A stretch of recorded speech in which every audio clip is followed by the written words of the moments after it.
Okay, so let's get started, Charlie. Let's talk about it. So, my one of my trips to Ecuador, I've been more than once. I treated myself on my 40th birthday, just a little bit after my Nice. 40th birthday, to do Ecuador and the Galapagos, and it's a beauty. It is. I just love the seals, the sea lions, and being able to dive and play with them while they're blowing at your snorkel mask and doing flips with you. And then you look over and there's like a little lizard swimming by you. It's just a crazy place. It is indeed. I could tell you this: the price of the cruises have almost doubled since Yeah. COVID. Um, and that's a hard thing. So we use good yachts and stuff. There's ones that are even more prestigious, but the cost of them have gone up a lot. So what we typically do is tell people, okay, look, let's get you on a good boat, right? That's comfortable and clean, some good food and stuff like that. Some people say, no, we just want the cream of the crop, and they're okay with paying the extra amount. But generally, we tell people just kind of balance quality and cost. Because we're not talking a couple $100 difference here. I mean, we're talking like Thousands. like $3,500 difference type of things. But The same yeah, exact duration, same right. destination, same duration. So um, But I do sell those too. I went on Celebrity, fabulous all suites, and everything's included. So you can go both ways with my agency. I like to use Charlie when you want to do everything you want, really the bang for the buck. So Charlie is great at that and making sure that you get what you pay for. so there's a few things that people are doing in more recent years that I discourage.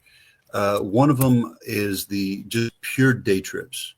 So you're in the Galapagos Islands. They say, okay, well, this is really expensive. So I will base myself in Puerto Villamil or Puerto Ayora. Those are the two bases out Hmm. there in the Galapagos Islands. And then they're going to say, I'm going to base myself in one or two of these places, and I'll just end up doing all these day trips.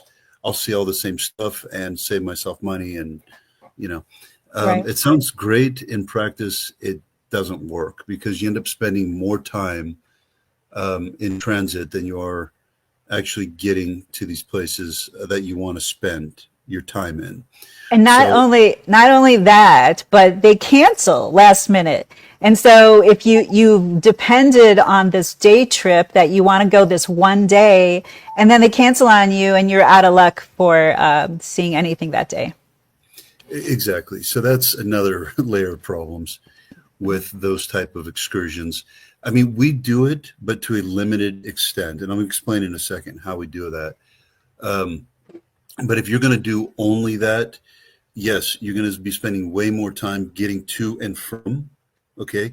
The second part of that problem is it's not going all the way into the important places. It's just kind of going on the edge of it. So the more remote you are, the better stuff you're going to see out there.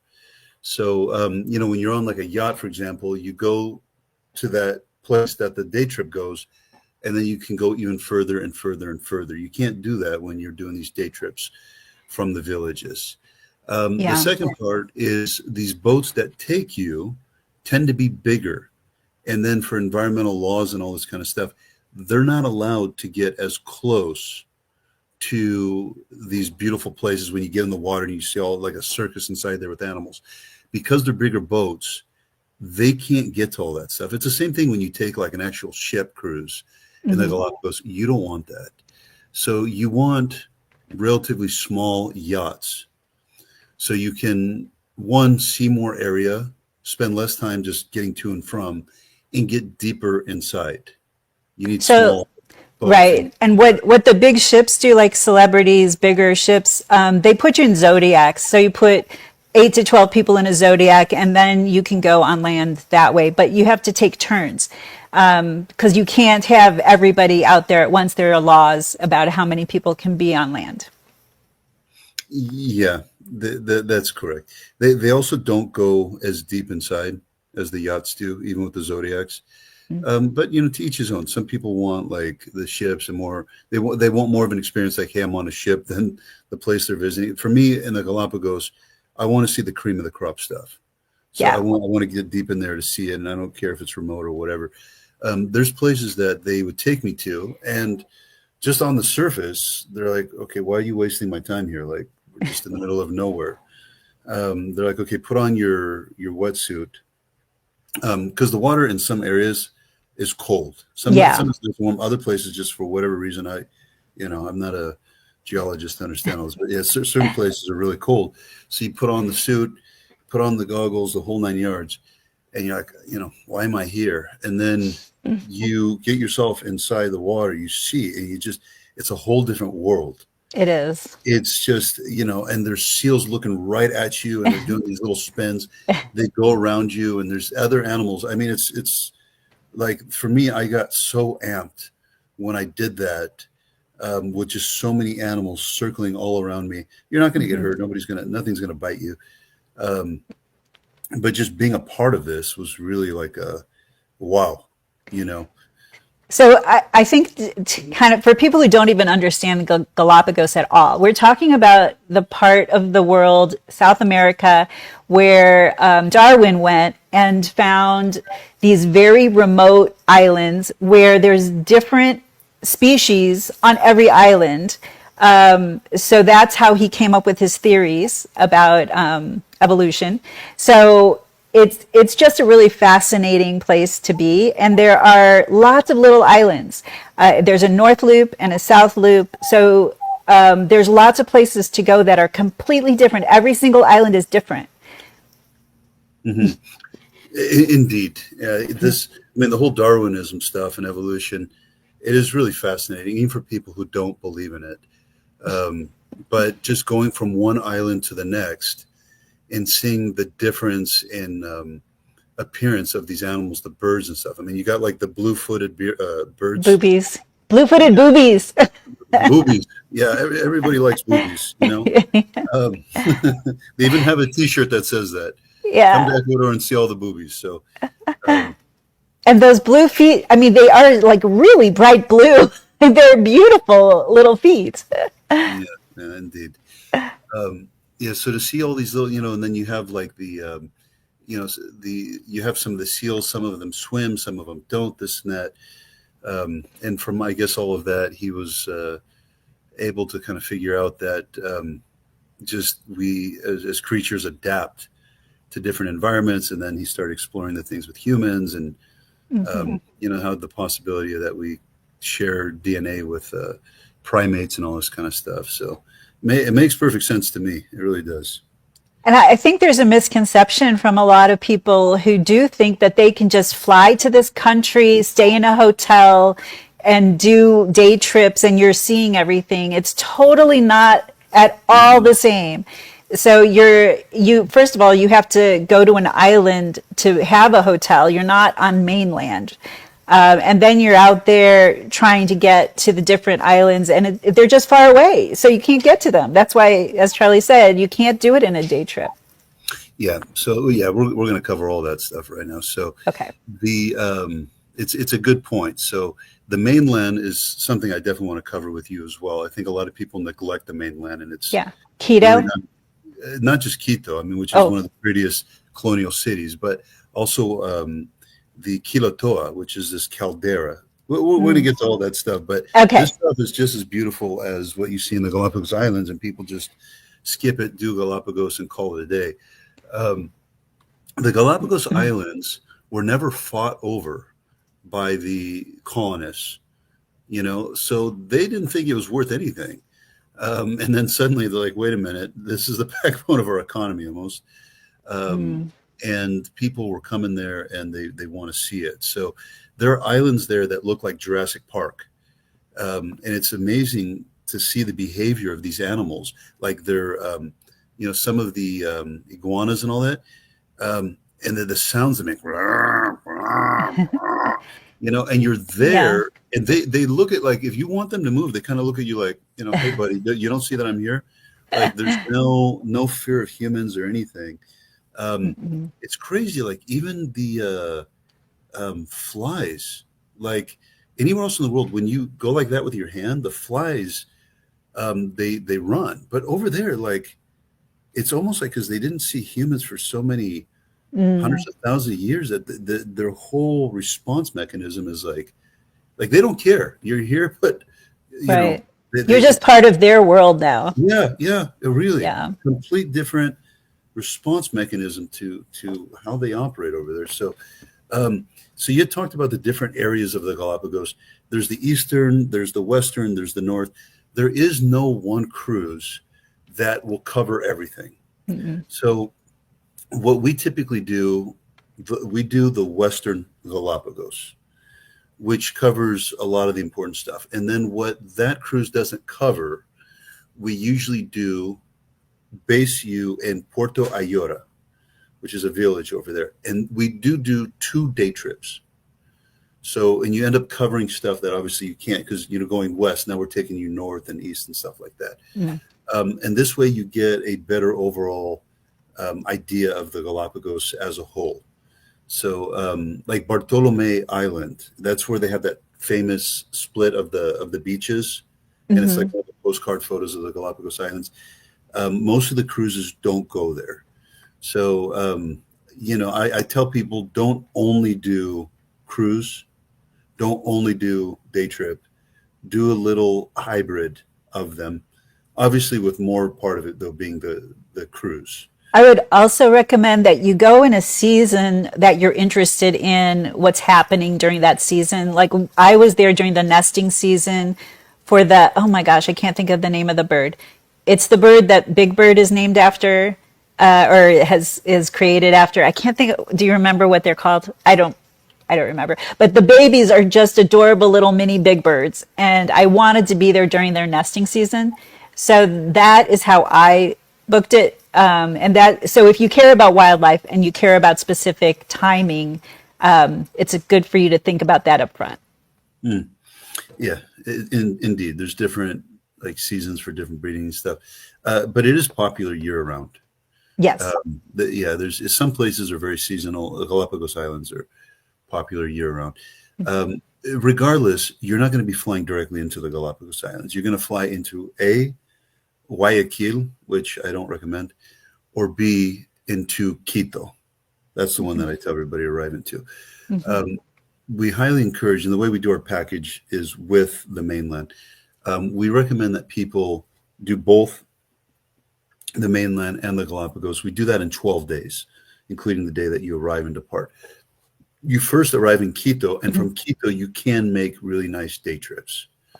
One of them is to this place called Otavalo, and that whole area near Otavalo. They've got these native markets and all kinds of artwork they have and all kinds of goods that they've made. And then you're meeting a lot of like the true like indigenous people of Ecuador. So that's a nice part. We end up taking you to like someone's house and Mm. seeing how they live, and they have these key. I know the name in Spanish. I don't know the name in English. Mm. Um, Kui, or they're basically the one they look like hamsters, like guinea pig. Oh, ugh, I can't think of their names. Yeah, they look like hamsters basically. They're very proud of them. So we take you into like a home, and these things, and they're cute. Don't worry, they don't look like rats. They're running around everywhere, everywhere. So you go inside the house, and you see what's going on, and yeah, you see these things running all over the place. So the guy felt very comfortable with me, and I was joking with the guy, and we laughed. And I whipped out my phone and I said, "I'm sorry, what's your Wi-Fi password?" And then he just like, and like he kind of laughed. And then I said, "Okay, where's your bathroom?" And he said, "Well, it's under construction." Which Oh, I knew what that meant. They go outside type of thing. So this is the real deal stuff, guys. This isn't Disneyland. Like you're going into very authentic native homes and mm. seeing exactly how they live with the animals and with everything else. And the wife will come out, the kids will come out. Um, Even when you tip them, they're not expecting a lot of money. You probably already know this, Lenny, but they use the U.S. dollar in Ecuador. That Yeah. is their currency. Mhm. Um, and on the mainland, things are still relatively cheap. Um, so But anyway, tell me. there is altitude there in Quito, so it's for you to get used to, correct? Am I remembering that correctly? Yeah, yeah, that's exactly Okay. what I was going to get to now. So this is why we like the day that you arrive, we may do like a little tour of Quito. The next day, we try to go to Otavalo and all of that, just because of um, the elevation's better. We Mm, need you there for a couple of days before we take you to Quilotoa and Cotopaxi. Cotopaxi is a volcano, and we try to mm, do both in one day. The altitude is very high for mhm. Cotopaxi. We just take you to the base. If we take you the day after you arrive, you're going to get very sick. Um, and you could pass out, and it's cold over there and all this kind of stuff. So we got to get your body acclimated. And once we've done that, we take you over there. You are going to see some snow. You need a good jacket. Um, we also help you get these little portable oxygen tanks. Mm. I really recommend people have those. And they're cans, they're not tanks, and you just basically Right. bring it. They have Um, them at Dick's Sporting Goods. They have them at REI, camping stores. They're just like little oxygen things. yeah, and they help out a lot. They really do. And then we take you to this base, and then there's a little shop there where you get some tea and stuff. And for Mm. people who really get sick, they have coca leaves and some things like that will really help you. But it's a beautiful place to see. And then after that, we take you to Quilotoa. That's that caldera, and it's really pretty. This Mm. caldera, and the water's really a beautiful color. You walk down, you see it. Go kayaking inside Mm. the caldera. And then to come back up, now it's a real incline, right? It's a little bit of a pain in the neck to do it.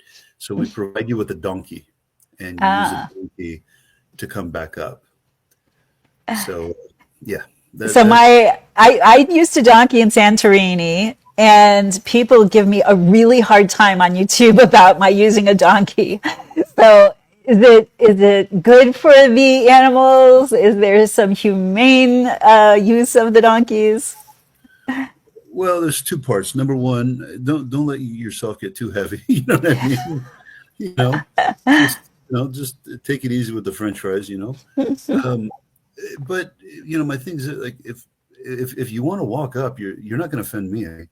Um, so you're welcome to walk back Mm, up. It's a little bit steep there. So um, so there's a lot of older people too. We get younger people, of course, but what about the people that are in their 60s and stuff, and maybe right. the hips hurt a little bit, the Mm, knees, like they need some help getting up. So we provide them with an option, and if they want it, they're welcome to take it. And if they'd like to walk, perfectly fine with us.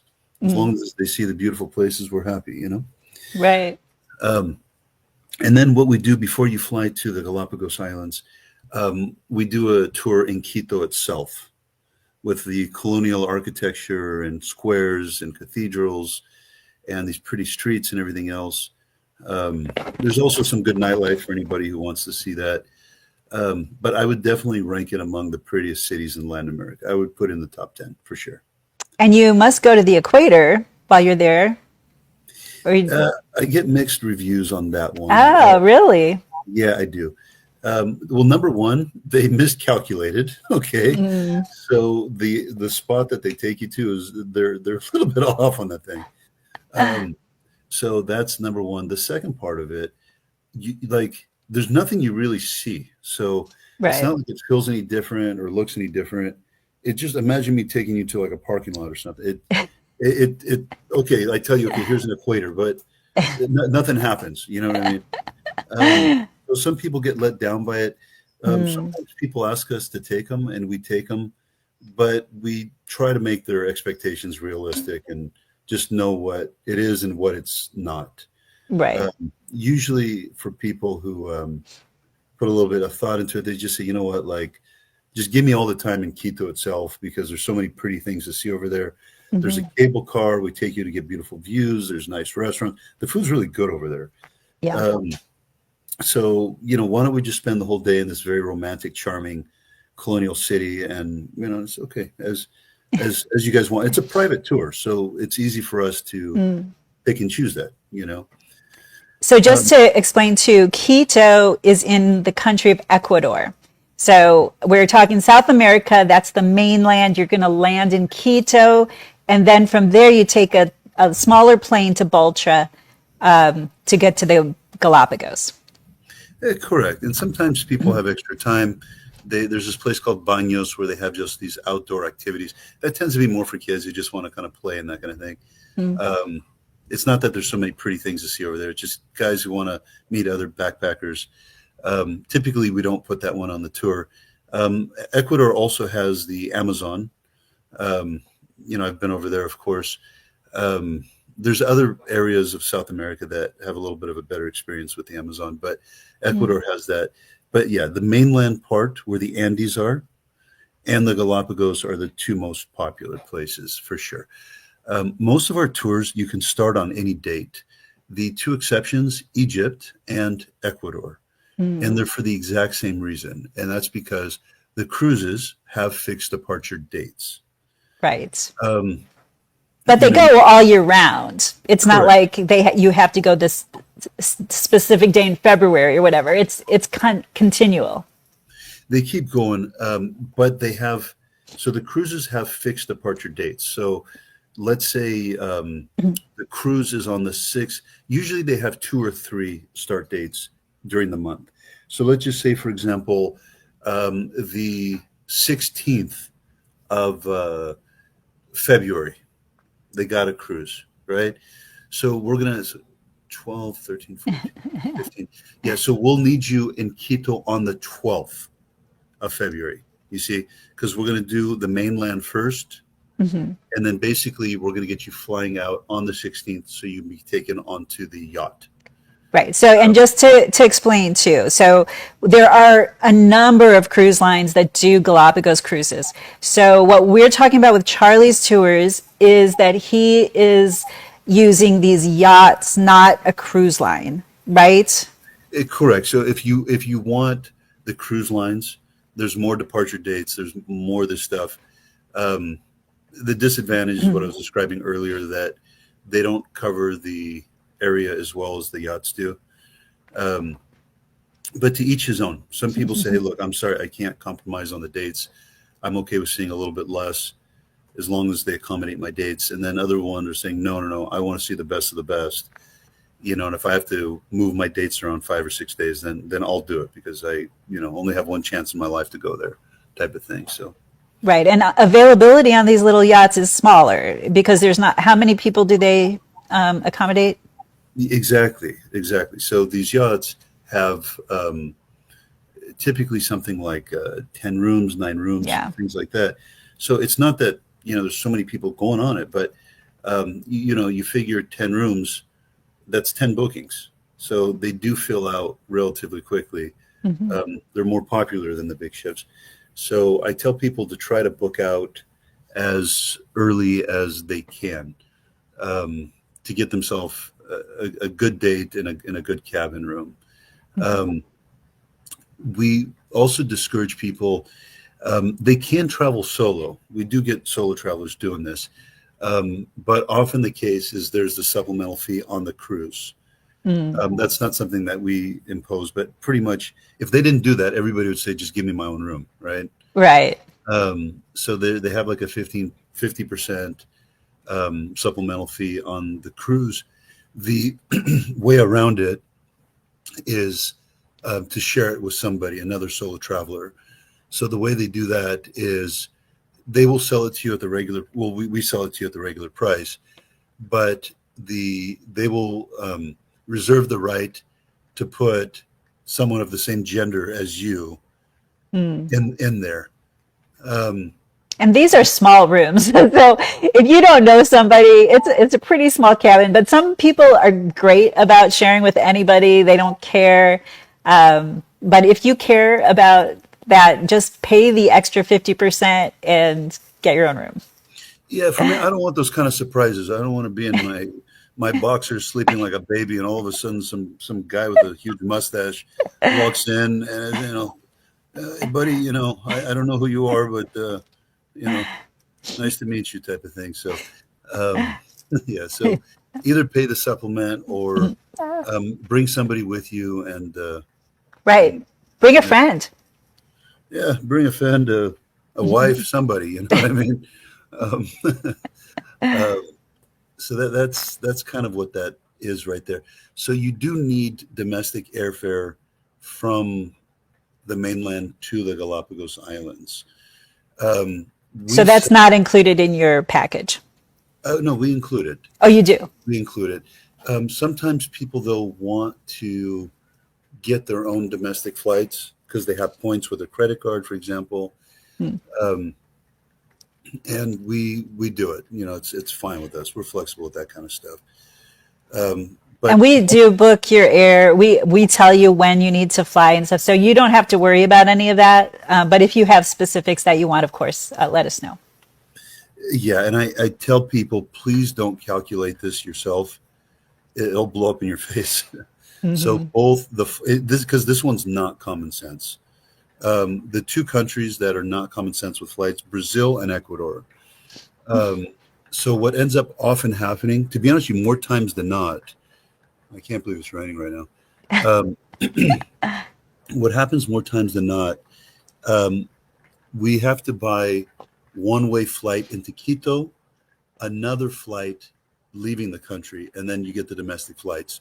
Right. So when people just try to put round trip, whatever, it doesn't work. Yeah. And I'll tell you why. So the cruises, you know, they end and then you do the 2 day trips from Puerto Ayora and the Galapagos Islands. Then we need to get you on one airlines from the Galapagos to the mainland. They all have fixed departure times. So this is why I tell people make sure your flight from the mainland back to the United States does not leave any earlier than 4 p.m. And then people just say, you know, just do it for me. I don't want to deal with this. And that's easy. So at that point, we Hmm. use one airlines to get them into Quito. We use a different airlines to get them from Ecuador back home. And we know not to get somebody a flight before 4 p.m. on the 12th day, you know? So, Yeah. yeah, I actually have had clients who only want me to do their air. They've already gotten their accommodations and everything in the area, but they are so confused about the air that they ask me to do it for them, which is fabulous. I'm happy to do air. But it is complicated there. yeah, I have literally like training videos and training manuals for people who work with my company.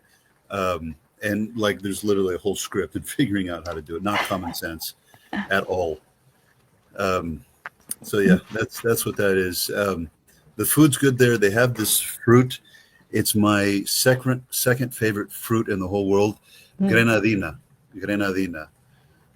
It looks just like a boring fruit on the outside. It looks like it kind of has the shape of a baseball, and it's just kind of like the color of a banana, you know. So Hmm. it doesn't look pretty at all. But when you open that thing up and you eat it, it's like, oh god. And it's really cheap too. So um, you can get like for $1 a huge volume of it.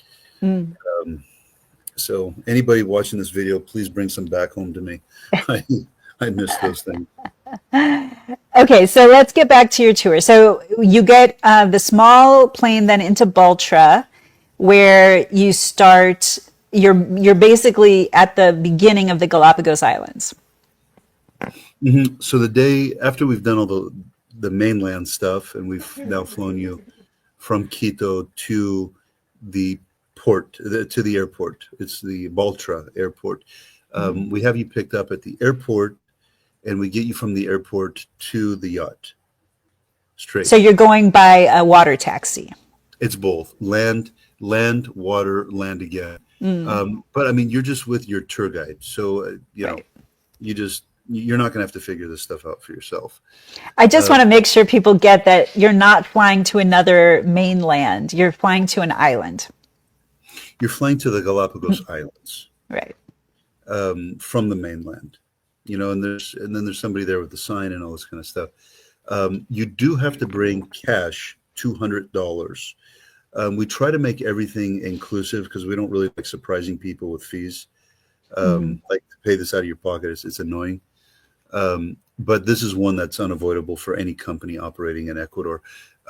At the airport, there's an environmental fee or an entry fee. They only take cash and they only take it from the passenger upon arrival. So even if you gave me the money, I can't pay it on your behalf.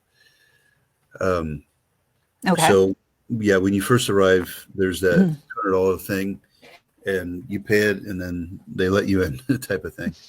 Then there's somebody there with the sign. You follow him. You're usually with a biologist, you know, and then you get taken onto the yacht, and then that's how things start over there. And then you got your cabin room, and you're already shown stuff on the day of arrival. So on these yachts, they include your meals and I assume and drinks, or how does that work? Basic drinks, yeah. If you start, you know, stocking up on alcohol, no, but like just basic drinks and stuff. The food is pretty good. So all the meals while you're on the cruise are included. Okay. And a note about being at altitude, when you drink alcohol, it's like you multiply it by four. So one drink is like drinking four drinks, depending on how high you are. But just beware drinking when you're at high altitudes. Well, yeah, in the Galapagos Islands, you don't have that altitude problem, but when you're on the Right. mainland, Right. you have that problem. And there is that one alcohol, the chicha, I think that's what it's called, and that stuff is strong. Yeah. If I have one drink of that, I'm all yours. You know what I mean? So, and they do like that. They really do like that drink over there. So Galapagos Island, you don't have the altitude problem. You're on the cruise. You're being fed. You have basic drinks on there. And every day you're shown stuff. I mean, snorkeling gear is provided. I already said previously that the wetsuit is provided. And so they don't normally do diving on these types of cruises, but it's usually an add-on if you want to do a dive. Yeah, You don't have to though. if you want to add it, we can add it, but you have to bring your certificate with you. You can't just. You have to say that you're certified for diving. But I'm a diver, and I was only snorkeling while I was in the Galapagos, and it is a fabulous experience just snorkeling. Like you don't have to dive. But go ahead. I agree with you. Yeah. I didn't feel like it was so, because everything's in front of your face, so Yeah. you don't need to go so much deeper to see it. It's about the animals over there. It's not so much like the coral and that kind of thing. So Right. yeah, you don't need it, but I mean, some people want it anyways. And if you got the certificate, we can simply add it. But every day, so this cruise is a 1, 2, 3, 4, 5. It's a 5-day cruise.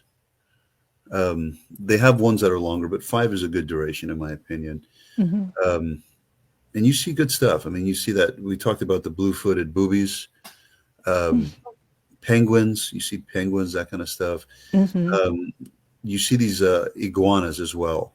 Those ones are pretty crazy. The iguanas inside the water. Those ones are really. I know when they swim by you, it's like you're looking at dinosaurs swimming by you. It's just the craziest thing. Yeah, they are, and it's also funny when you see them like about to get into a fight with each other, because they're very territorial. They kind of give each other this like nasty look, and it's like, man, this is, I thought only we humans are like this. No, they got the same instinct as we do. So, I mean, I could tell you the name of all these different points and stuff. People who are listening to this right now, they kind of get an idea. You're seeing stuff that you cannot see anywhere else on the planet. And they can't guide you onto these islands unless they're certified. Like, so every yacht or cruise or however you go has to have certified people who are naturalists and know how to handle the environment where you are.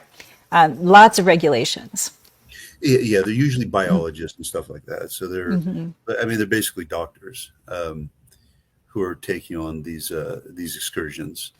And they have a very deep understanding of the animals, and you learn a lot. I mean, geez, you learn so much on this. And sometimes you're going to see the seals taking the fish out of the water. I mean, I saw it. He just went right inside there and he's eating the fish in front of me, type of thing.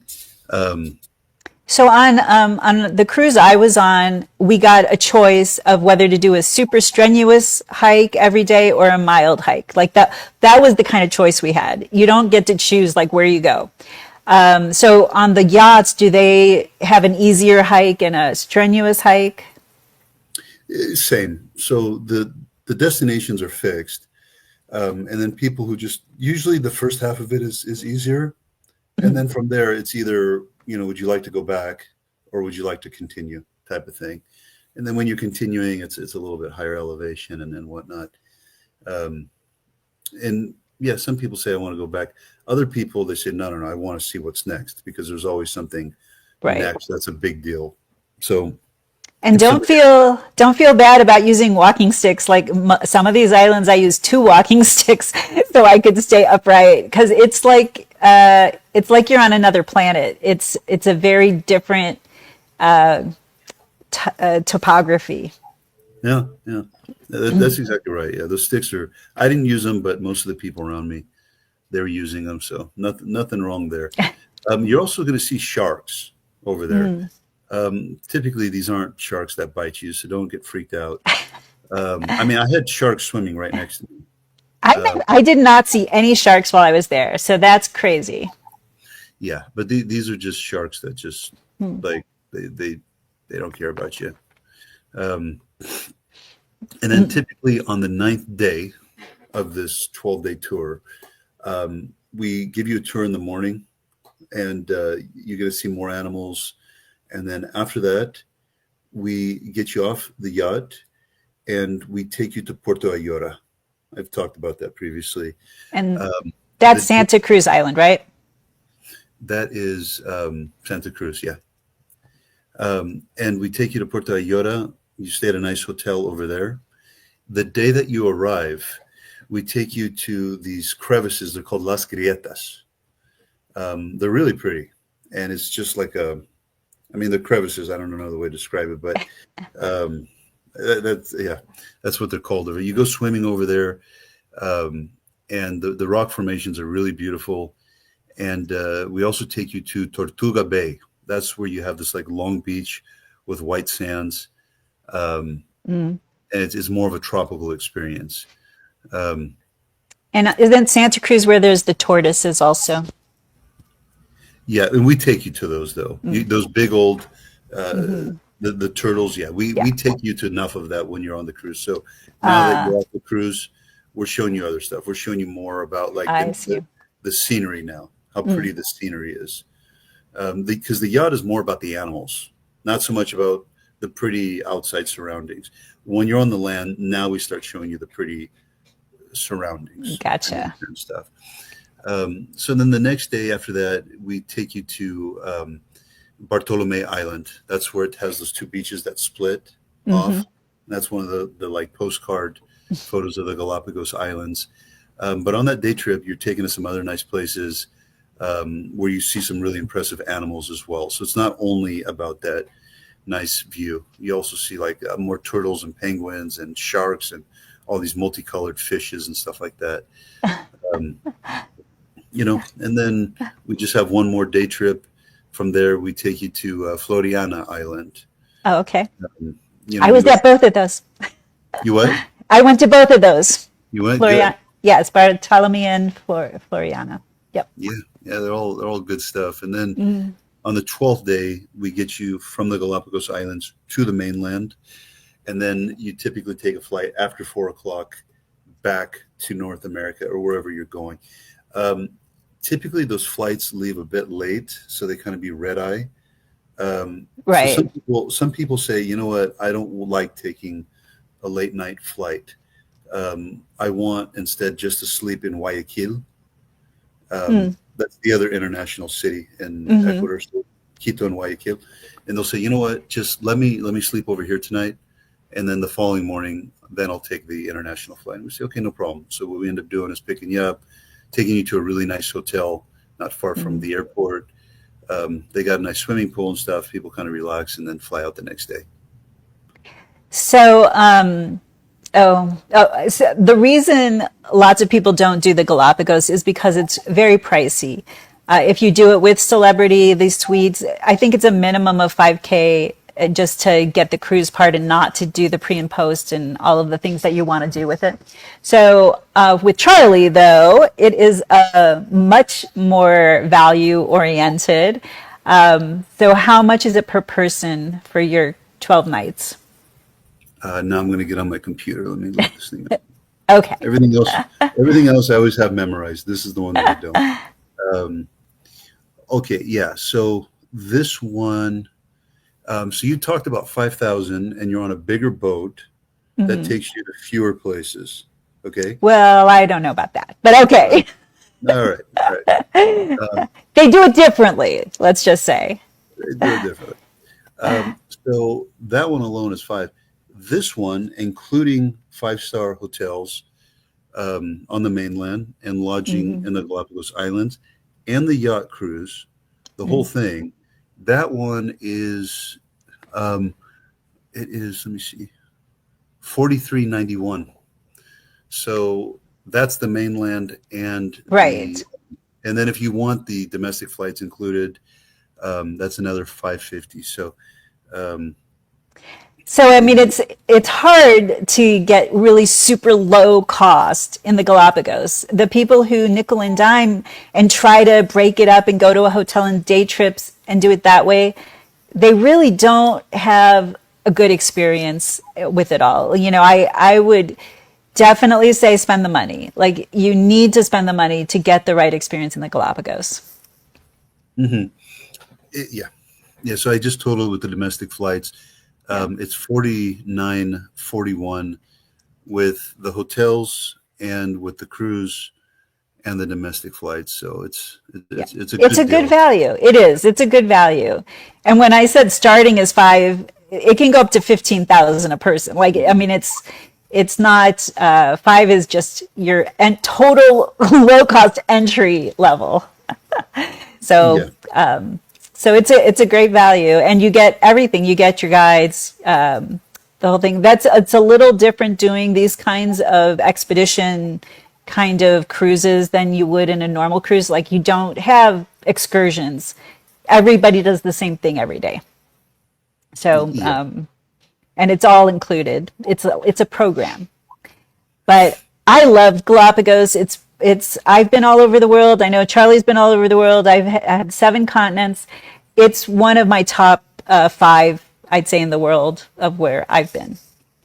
One of your top 5, huh? Yeah, you don't agree It's a with good you? one. No, I'm just because I never heard your top 5 before. That's why I was just kind of. Well, Antarctica was also one of my top 5. I loved Antarctica, but not everybody loves it. Like it's not for everyone. I just want to know why you're not inviting me. That's what I want to know. Here are all those fun I things to do. can't afford you. And I can't afford you either. That's why I Well, don't invite you. that's actually really true because you know my tastes. I do. I heard about your dinners in Tahiti. I said, geez, Yes. So I'll in Puerto Ayora, right, in Santa Cruz Island, they have a Relayan chateau there. So they have these amazingly beautiful high 5-star hotels. It is way more expensive than everything that we're talking about to do it that way. So I'm not sure what hotel you use there. I expect you don't use the Relayan chateau. that one, no, but I still use 5-star hotels. We've kind of touched on this throughout the show. Ecuador and how you do it, there's nothing common sense about it. So if you don't know what you're doing, you could really spend a Yeah. lot of money very quickly. It takes people like us who've been there, done our research, to kind of know how to get good value. Some people just want that hotel that you're talking about regardless. Just give me, if you want that, call Lainey and she'll make sure it happens, you know? Yes. Other people are like, you know what, I want quality, but I want value. You know what I mean? So I still would like the 5-star hotel. I'd still like a nice yacht cruise and this kind of stuff. You know, some of the other bells and whistles, I don't need it. I rather, you know, focus on what I'm seeing. And that's what Charlie the Traveler tries doing. It tries to give you that good balance between cost and experience. But it's also customizable, right? So even if I have somebody who really wants to use your tour in Galapagos, but they want to go to the Relais and Chateau for a couple nights when you're there, we can do that. You can still pick them up there, right? Yeah, we'll pick them up. Just book it with Lainey. She'll get you inside that hotel. Um, Right. it's no problem for us. Whatever makes you happy. Yep. And That's it. that's one of the reasons I love working with Charlie is because basically you can go on any day, although this one's a little more tricky, but you can almost go on any day that you want, and then customize everything that you can customize. So he works at, is this a private tour or a shared tour? When we get one person, we make it shared. Um, Most of it we make it shared. Okay. Um, but Well, when on the cruise you have to, obviously. that part, yeah, everything in the Galapagos is shared. On the mainland, though, we do a lot of it um, shared. If it's just one person, if it's two people or more, we automatically do it private. So the Okay. Quito tour, the day trip to Quito and Paxi, um, the Otavalo day trip as well. We do it private, and I recommend people don't try doing it by yourself. You need, like, we provide like a tour guide driver on the mainland, and Hmm. that person is taking you to Cotopaxi, and they're taking you. They know how to do it. They know exactly where to walk, where to not walk. Arranging the donkeys for you. Um, all this kind of stuff. And this, of course, on the Galapagos cruise, you don't want to figure out your own way to get to the boat. You want somebody at the airport picking you up. Right. That's what I've had clients who didn't understand. They did wanted to do an Airbnb on the island and they just do it all themselves. And they don't understand that it's not so easy. You don't just grab a taxi from this airport. So it is a complicated itinerary, and that's one of the reasons why Charlie has chosen special destinations to do his tours around the world. These are not the easiest destinations to do on your own. Those he doesn't have tours for, right? That I don't have tours for. The easy destinations. Like there's a reason you do a tour here. Yeah, you don't need me in. You don't need me in Paris, for example. Right. You don't need me. I mean, they have the hop on and hop off buses, and they've got good train systems. I mean, use Lainey, of course, because she can help you with booking the hotels and flights and all of that. But I go to places that kind of rack your brain if you don't know what you're doing. Um, and that's why, or places that are really expensive and you don't know how to bring the cost down. That's why we're also in Iceland, New Zealand, Canada. If Right. you just try to do it yourself, it's like, oh God, this is too expensive. So I know how to, but there has to be a problem for me to solve. If there's no problem, I'm not going to go there because you don't need me anymore. As far as safety, I know we didn't really talk about that one. Uh, Mm, Obviously, in the Galapagos, everything is it's quite safe. It's very yeah. rare that there's problems. Even on the mainland, the day trips we take you to are just fine. In Quito in the nighttime, um, we kind of recommend people stay out of the old town at night. Mm, Even the better nightlife and all that, it's in the new town area anyway. And the hotels that we have you staying at are in the new town. That's a common theme in South America. Usually, the old towns are really nice in the daytime, and mm. the nighttime they're just people are told, hey, just stay out of the old town. And then usually the nightlife and the better hotels and all that are outside. It's the same thing in Peru and elsewhere. So we just we follow the trend because that's the right way to do it.